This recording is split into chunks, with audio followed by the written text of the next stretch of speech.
పట్టేసింది, తలుపులు మూసింది, తాళం పోగొట్టేసింది. ఆ మబ్బుల అంచుల దాకా నా మనసుని మోసేసింది, చప్పుడు లేకుండా నిచ్చెన పక్కకు లాగింది.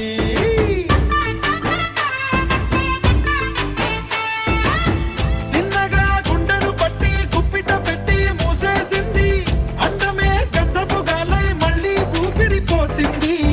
తీయని ముచ్చటలెన్నో ఆలోచనలో అచ్చేసింది, ప్రేమనే కళ్ళట్టాలు చూపులకే తగిలించింది. కోసల దేశపు రాజకుమారి, ఆశలు రేపిన అండాల పోరి, పూసల దండలు నన్నే గుచ్చి మెళ్ళో వేసింది. అమ్మో బాపు గారి